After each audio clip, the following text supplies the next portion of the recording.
이번 주부터는 우리 교회 절기로 대림절 절기입니다. 창조절 절기가 지나고 대림절 절기를 보내는데 곧 성탄의 주님을 기다리는 절기라.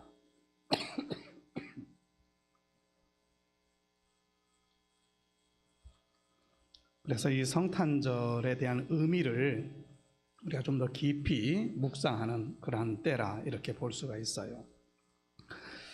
성탄은 온 인류에게 하나님께서 주신 가장 큰 선물입니다. 그래서 우리는 이런 고백을 하였으면 좋겠어요. 하나님, 저는 부족하지만 내 안에 들어와 계시는 성령의 이끄심을 따라서 예수님처럼 살기를 원합니다 하는 이 고백이 있었으면 좋겠어요. 그 고백을 가진 사람이 행복한 사람인 거고요. 그래서 오늘 이 본문의 말씀을 보면서 우리가 다시 오실 주님을 기다리는 사람들 아니겠어요? 그러면 처음 예수님이 오셨을 때의 그 상황과 환경을 보면서 우리는 어떠한 마음의 자세로 다시 오실 주님을 기다릴까? 거기에 포커스를 맞춰서 함께 말씀을 나누고자 합니다. 먼저는 준비함이 있어야 돼요. 성탄을 기다리는 준비되어짐의 마음이 우리 가운데 있어야 합니다. 예수님께서 이 땅에 오심은 우리와 함께 하시기를 위해서 오신 거예요. 예수님에 대한 별칭이 있어요. 임마누엘이라 그랬어요. 마태복음 1장 23절에 가서 보면 보라 처녀가 잉태하여 아들을 낳을 것이요 그 이름은 임마누엘이라 하리라 하셨으니 이를 번역한즉 하나님이 우리와 함께 계시다 함이라. 하나님이 우리와 함께 하시는 게 임마누엘. 예수님이 우리 가운데 오심은 임마누엘이라 그 말이죠. 왜 임마누엘이라 이름했을까? 세계에는요 하나님을 믿는다 하면서 예수님을 믿지 않는 사람들이 많아요. 모슬렘들이 그리고 유대인들도 마찬가지죠. 하나님을 섬긴다는 것.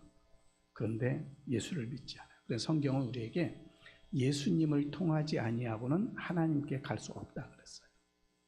예수님만이 우리의 구세주인 줄로 믿습니다. 그래서 임마누엘 하신 예수님이 내 안에 지금 거하시느냐 계시느냐라고 하는 거예요.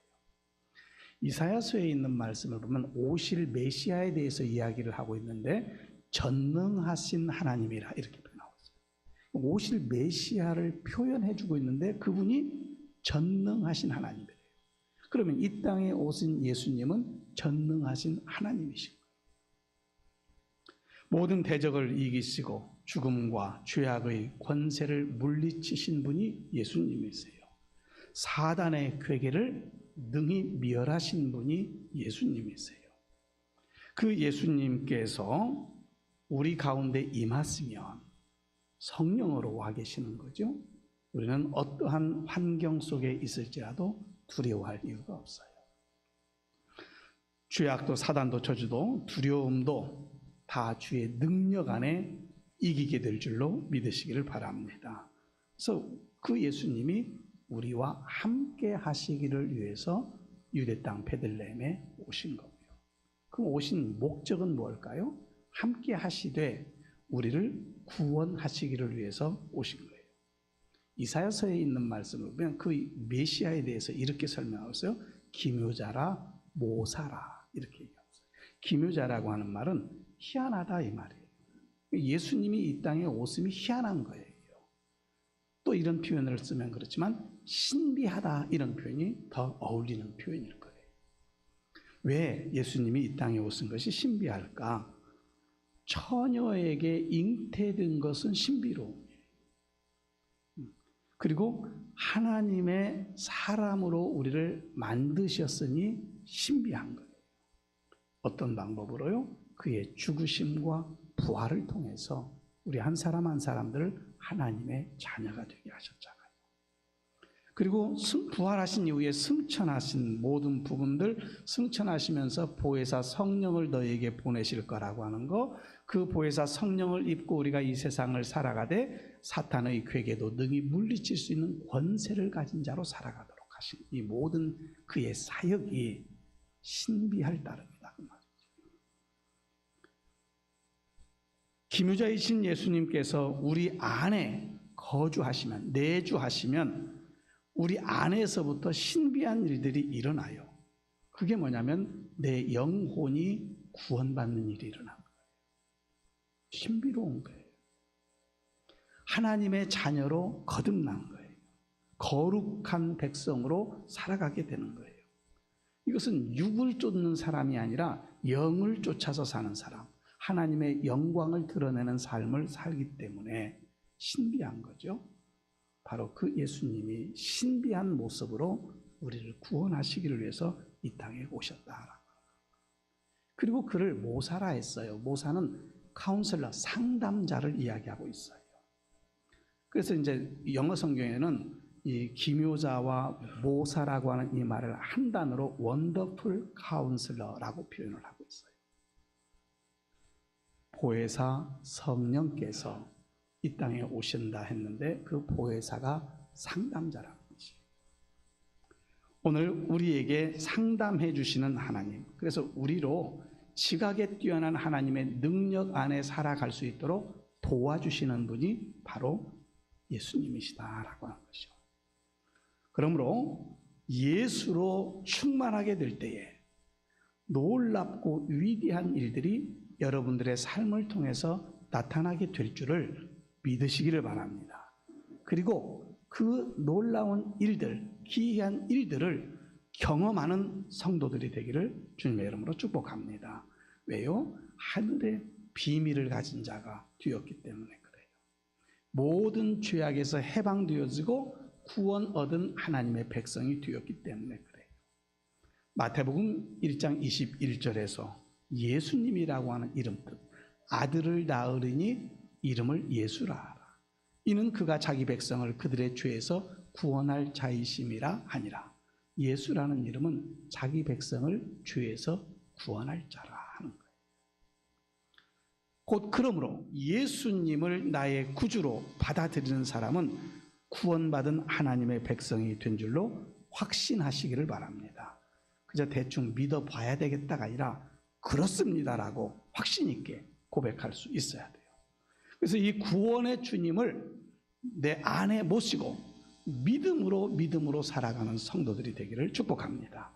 그 예수님을 내 안에 모시면요, 내 삶이 평화가 넘쳐요. 평강이 넘친다 그 말이에요. 그 예수님은 어깨에 정사를 메었다 그랬는데 정사는 권세를 가졌다는 뜻이에요.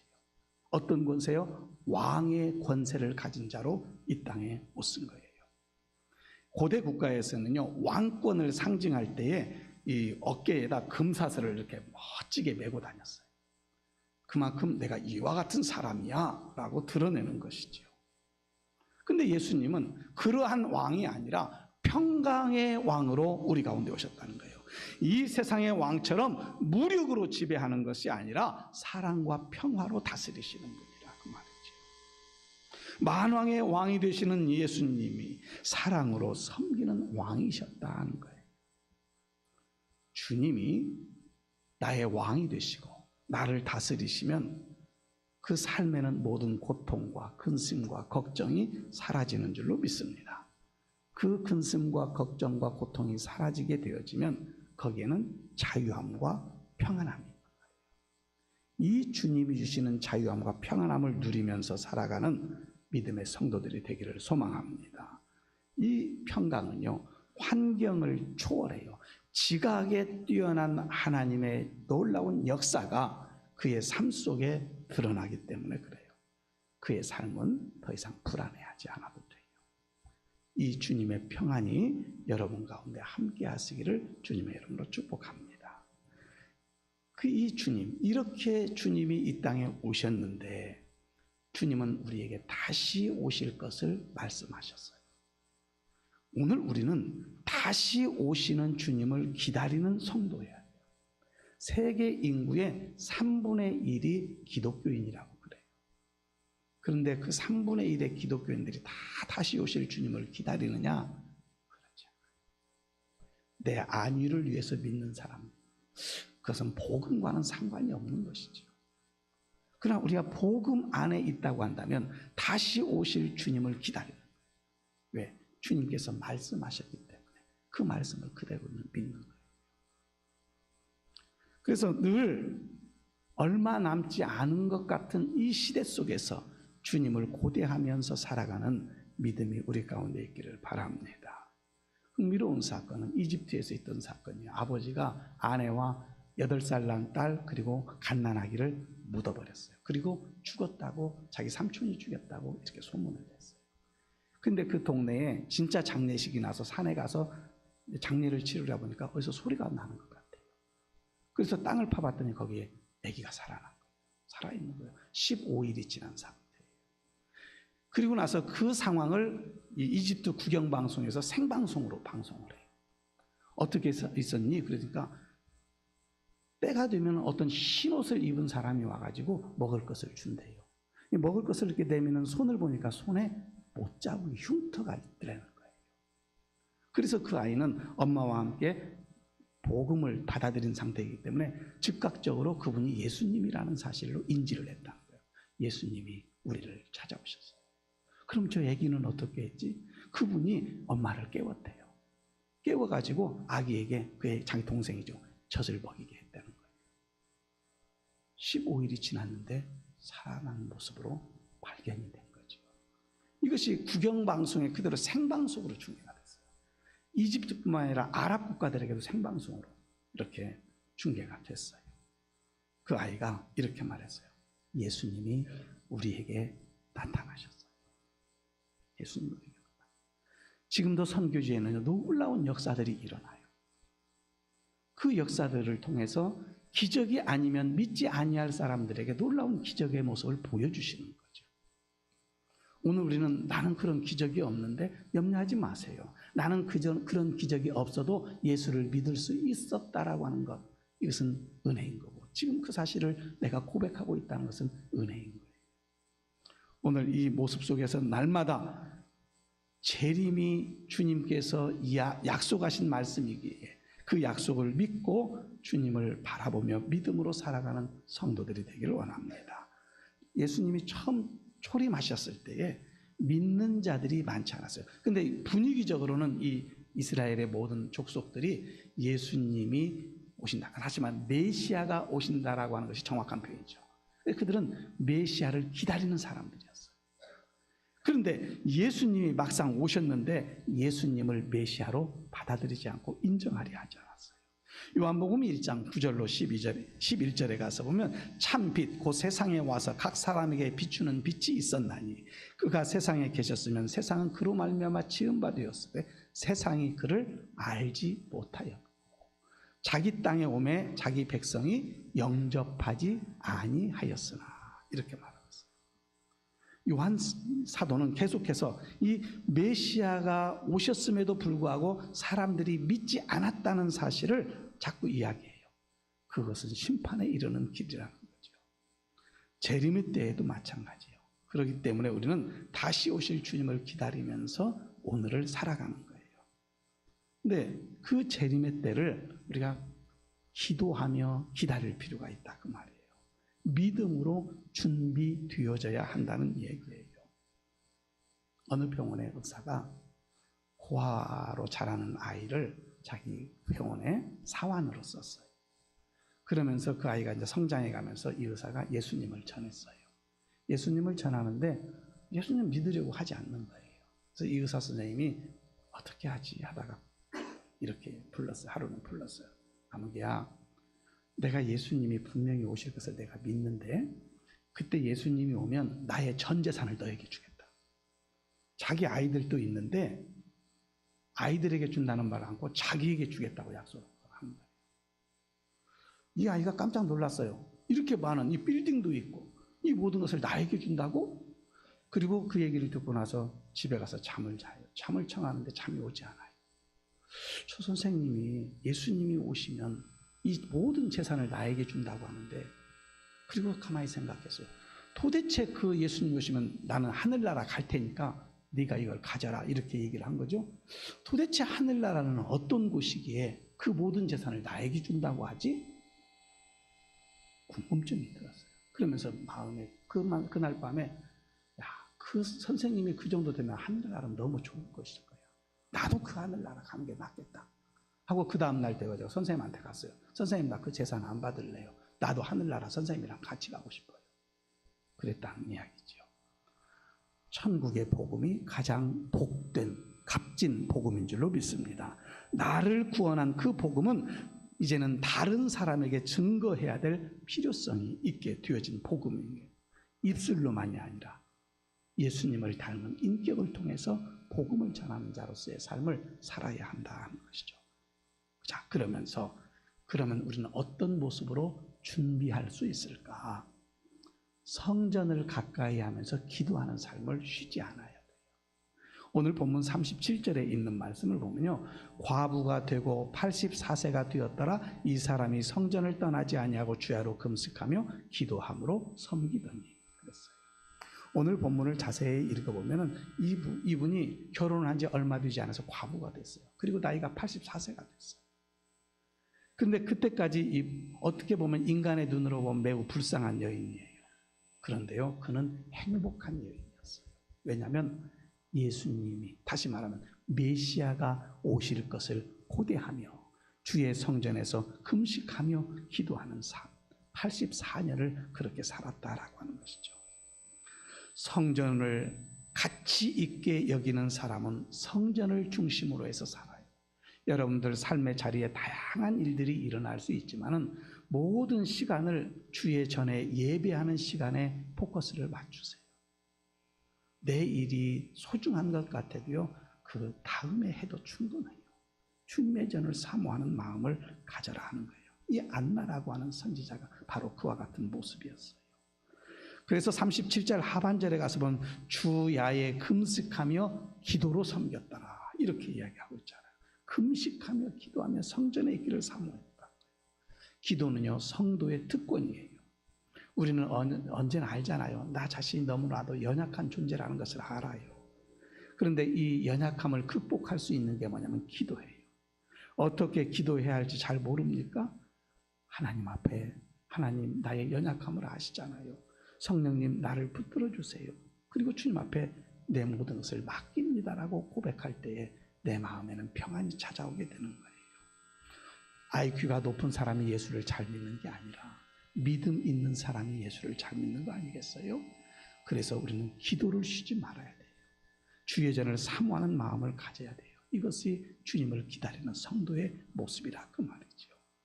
근데 그 주님을 기다리는 데는요, 인내함이 반드시 필요해요. 38절에 가서 보면 마침 이때에 나와서 하나님께 감사하고, 마침 이때라고 합니다. 하나님 앞에 감사했어요. 그리고 예수님을 봤는데요, 이분이 메시아라고 하는 사실이 믿어진 거예요. 그렇습니다. 오늘 84년 동안 기다렸던 이 안나는요, 그 예수님을 보는 순간 모든 것에 보상을 받은 것 같은 그런 느낌인 거예요. 최고의 감사의 조건이 되어진 거예요. 그렇습니다. 오늘 주님을 사모하는 마음으로 참고 기다리게 되어지면 하나님께서 그의 삶에 반드시 보상해 주시는 줄로 믿습니다. 성경에는 위대한 삶을 산 사람들이 예외 없이 기록되어져 있는 것을 보게 돼요. 그래서 이런 말이 있어요. 인생에 실패란 없다. 다만 포기할 뿐이다. 포기하지 않고 주님과 동행하며 주님 앞에 간구하는 믿음의 성도들이 되기를 주님의 이름으로 축복합니다. 조금 힘들어도 주님의 오심을 고대하면서 인내함으로 주님을 기다릴 때에 그 안에 평안이 있고 그 안에 기쁨이 넘쳐나게 되어지는 것이요. 그런데 38절 하반부에 가서 보면은 그 안나가 어떤 삶을 살았는가를 잘 보여줘요. 예루살렘의 속량을 바라는 모든 사람에게 그에 대하여 말하니라 그랬어요. 수많은 당시의 유대인들, 그들은 예루살렘의 구원을 기다렸어요. 이 로마의 압제에서 어떻게 하면 해방될 것인가가 그들의 삶의 포커스였어요. 근데 예수님은 그런 모습으로 희망을 주지 않았어요. 영원한 하나님의 나라를 선포하며 예수 그리스도 안에 있어야 되는 것을 말씀하고 있어요. 역사학자에 의하면요, 지금 역사상 8%, 역사의 전체 기간에 8% 정도만 평화가 있었던 시대래요. 지난 300년 동안 286번의 전쟁이 있었대요. 그리고 주전 1500년경부터 이제 2000년 시대까지 수백 번에 800번 이상의 평화 조약이 나라와 나라 가운데 맺어졌대요. 그런데요, 그 평화 조약의 유효 기간이 2년을 못 넘긴다는 거죠. 우리나라도 과거에 지금 북한과 평화 조약을 맺었었잖아요. 서로 불같이 하자면 어찌됐든 몇 년 못 가서 다 깨져버려요. 사람의 약속은 그렇게 깨져요. 국가 간의 약속도 깨져요. 그러나 하나님의 약속은 영원한 줄로 믿습니다. 그 약속을 우리는 바라보면서 다시 오실 주님을 기다리는 거죠. 그 기다림을 통해서 기쁨으로 주님을 영접하여 주님 나라에 임하는 우리 모든 성도들이 되기를 주님의 이름으로 축원합니다. 첫 번째 성탄절에 이 오늘 본문에 나오는 이 주님을 기다렸던 사람들, 바로 이 사람들의 모습, 시므온과 안나지요. 그처럼 주님을 사모하는 마음으로 대림절을 보내면서 첫 번째 오셨던 주님을 찬양하고 다시 오실 주님을 기쁨으로 맞이할 수 있는 준비되어짐의 삶을 이루는 우리 모든 성도들이 되기를 주님의 이름으로 축원합니다. 기도합니다. 살아계신 하나님, 은혜를 감사합니다. 예수 그리스도의 오심을 기다리며 축하하며 시간들을 보내는 대림절, 준비하고 기다리는 자로 세움 입기를 원합니다.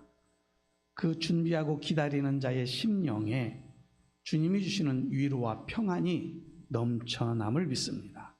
그 주님과 동행하며 주님 나라 영광 위에서 살아가는 저희들 다 되어질 수 있도록 성령으로 함께하여 주시옵소서. 거룩하신 예수님의 이름으로 기도드립니다. 아멘.